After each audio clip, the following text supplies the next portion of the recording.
impossible. But you are Weldon Merrimax. Max shook his head. No, I'm not. An edge had crept into his voice.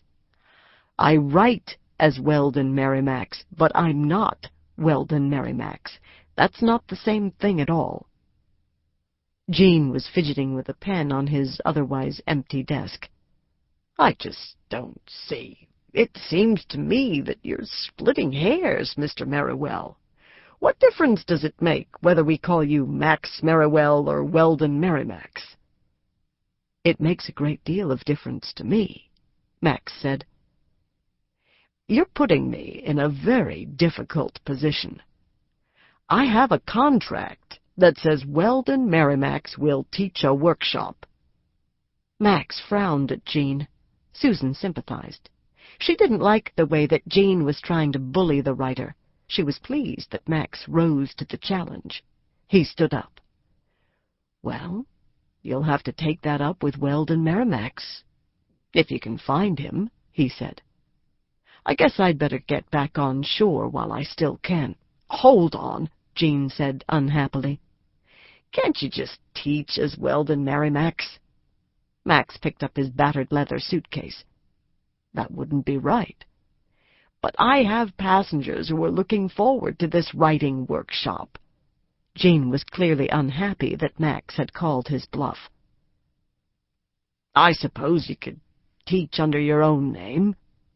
Max put his suitcase down and pushed up his glasses, which had slid down his nose. That's what I was planning to do, Max said. That is, if you think anyone would want to take a workshop from me. Well, I certainly would, Susan said. Both men turned to stare at her. She felt her cheeks grow hot. Interested in the discussion, she had forgotten that she was eavesdropping. Oh, I'm so sorry.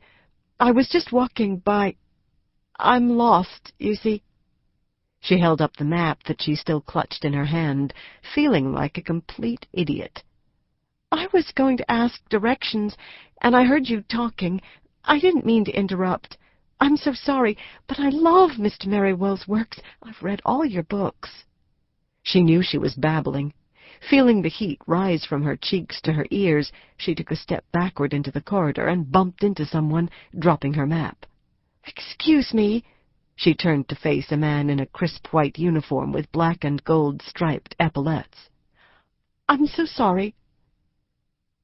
Tom Clayton, the Odyssey's chief security officer, had been on his way to the bridge when the woman bumped into him. He smiled politely and stooped to pick up her map. No problem, he said, handing her the map. I should have remembered to be on my guard when passing Jean's office. Pretty women are always rushing out. He's a very busy man. Tom peered into the open door. Isn't that so, Jean? Jean looked pained. Tom had overheard a bit of the conversation as he came down the hall, something about Max Merriwell. He had noticed that name on the list of additional staff for this cruise. He wondered if the tweedy gentleman in Jean's office was Max Merriwell, and if Mr. Merriwell were giving Jean a hard time. That seemed strange. The tweedy gentleman didn't look like the sort to give anyone a hard time. Tom, perhaps you could assist this lady, Jean said.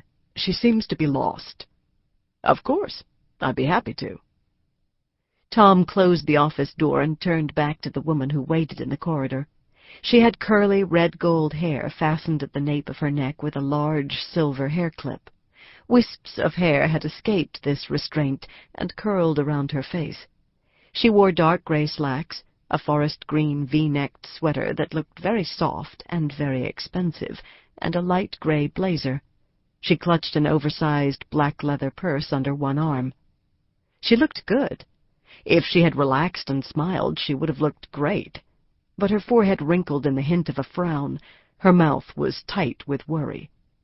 She wasn't wearing any makeup. She had the kind of fair skin that freckles and burns, the kind that shows a blush. She was blushing like mad. Now, where are you trying to go? Tom asked. I was trying to find my stateroom. The woman's cheeks were still flaming red. She shook her head. I'm always getting lost. My husband says... My husband used to say that my sense of direction was installed backward. If I said turn left, we should turn right. I guess he had a point." He nodded politely. She was fidgeting nervously with the wedding ring on her left hand. "This map is enough to get anyone lost," he told her. "None of the companionways are marked, so it's a wonder that anyone can find their way from one deck to the next. Now, what deck is your stateroom on?" He started down the hallway, and she trailed him for all the world like a wayward child who had been caught out of school.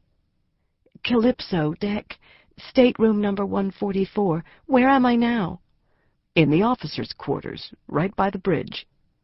He glanced back in time to catch another wave of color flooding her cheeks. "Completely off-limits to passengers, I'm sure." "No harm done." He held the door open for her.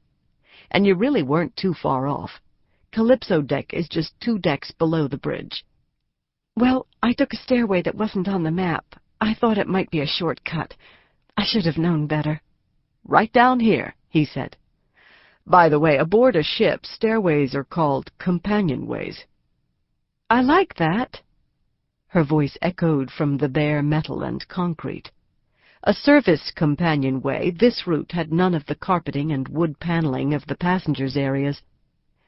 "It sounds so friendly. I guess I took the wrong companionway." She sounded a little less breathless. She was starting to relax a bit. He opened a door into a corridor on the Calypso deck. "This is your deck," he said. "Now your stateroom is right down—" "Don't tell me," she said. "I can find the way from here." She was peering at the map, turning it around in her hands. "In fact, I'll bet it's right down here." She turned to the left.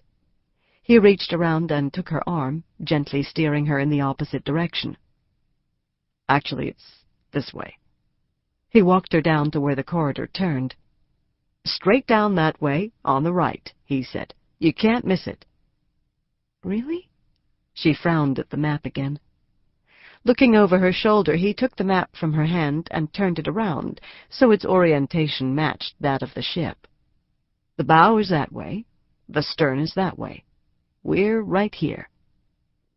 She contemplated the map for a moment, then nodded tentatively.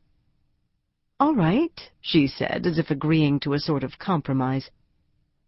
"It'll all make sense to you in no time," he said. "I'm sure it will." She seemed to have about as much confidence in that as she did in his orientation of the map. "Thank you so much for your help.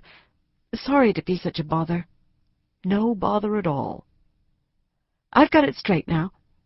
She folded the map neatly and tucked it into her purse. She pushed her hair back out of her eyes, straightened her shoulders, and smiled at him bravely. "I'm sure I'll get it all sorted out." She held out her hand and gave him a firm handshake. "Thank you again." He watched her walk down the corridor to her room. She smiled, waved, and disappeared from view. With almost 2,000 passengers aboard, he probably wouldn't see her again. Susan found Pat already in the stateroom, already unpacked. They both lived in San Francisco, but Susan had flown into New York City just that morning. Pat had spent the last week in the city, visiting friends. Now Pat sat cross-legged on one of the twin beds. Pat's hair was cropped short in a spiky crew cut. While she was in New York, she had had it bleached white, then dyed a blue-violet shade that she called electric blue. In the sunlight that shone through the sliding glass door that led to their balcony, Pat's hair seemed to glow, like a psychedelic poster under black light. Having boarded at the earliest opportunity, Pat had already explored the Odyssey thoroughly. Pat had already unpacked. Their suitcases, she informed Susan, had been delivered to the stateroom by a cheerful steward named Mario. Working together at one of San Francisco's branch libraries, Pat and Susan had become close friends.